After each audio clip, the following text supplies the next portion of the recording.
Hi guys, welcome to Discus. Today we're going to be talking a little bit about water condition and water changes and its importance for Discus. So what you will see then in our shop is that we actually have a multitude of filtration in the tank. Some starts with the sponge filter. So a sponge filter does a really good job of basically keeping the tank clear. It also grows a little bit of aerobic bacteria in there as well, so that the aerobic bacteria will start to help to consume the ammonia in the tank. We also have a zest filter there. We are also growing aerobic bacteria in that with the sponge filter. Now this is our fail-safe in the tank.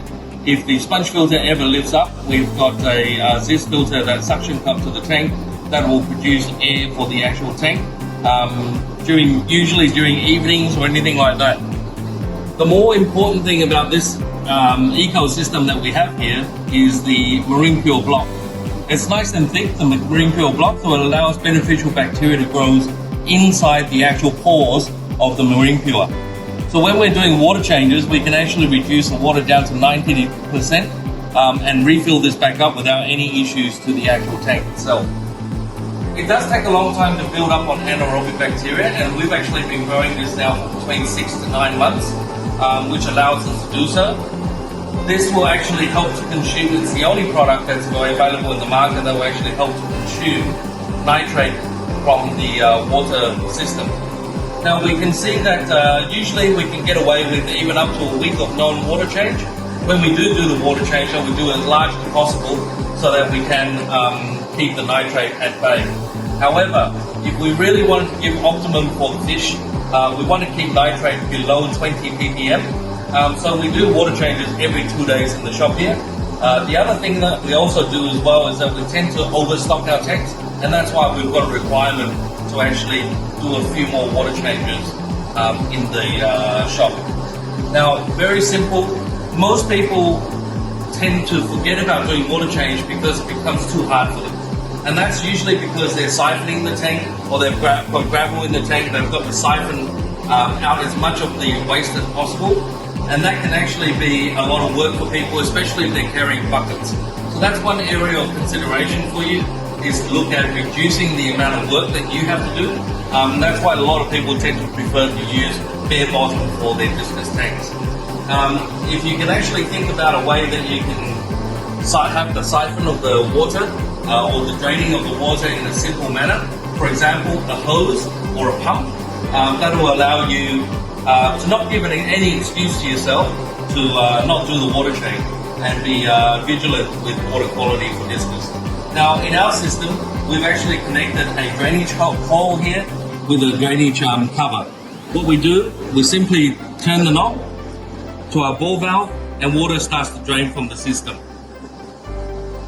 During that time, we prepare our other chemicals that we put back into the tank. Number one, aquarium salt, very good for the fish, for their breathing, and also for any healing, for any injuries and so forth. We've also got Seachem Safe or Seachem Prime. This is the powder version, which is very good for removing chlorine and ammonium as well.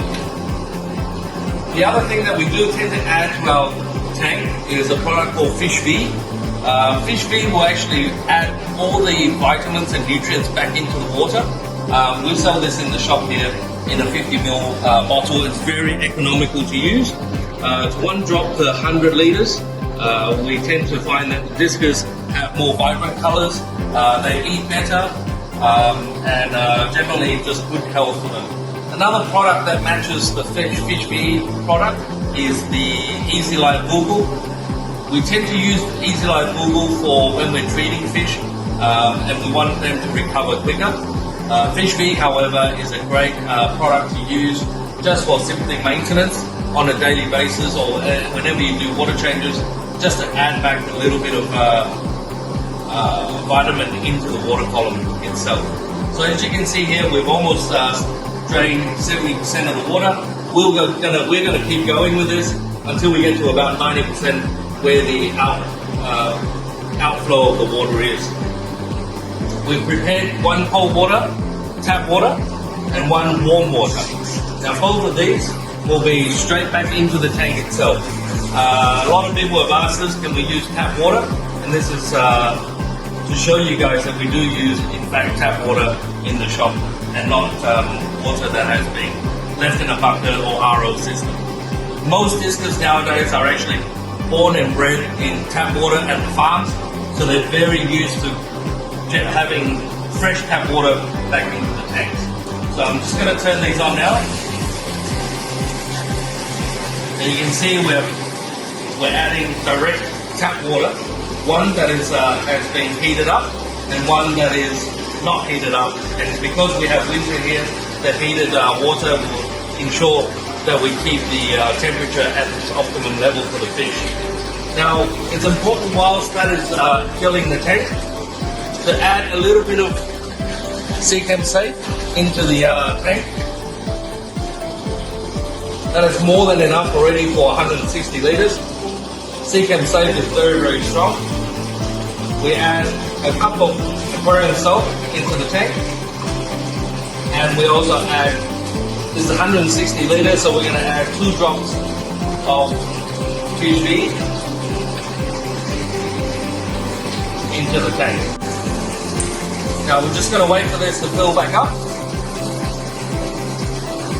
One tank for us takes approximately 2 to 3 minutes to drain and to fill back up. It might take you a little bit longer, but this is for 160 litres tank. If your tank is larger, you may want to connect a pump, 1,000 litre pump or 2,000 litre pump to the tank so that it can actually drain the water faster for you. Run the hose obviously out to the garden, which will be good for your plants as well. So whilst this is now filling up, we'll just add a little bit more safe, particularly towards the end of the actual fill, just so that we have a bit more diversification of the actual safe throughout the water column.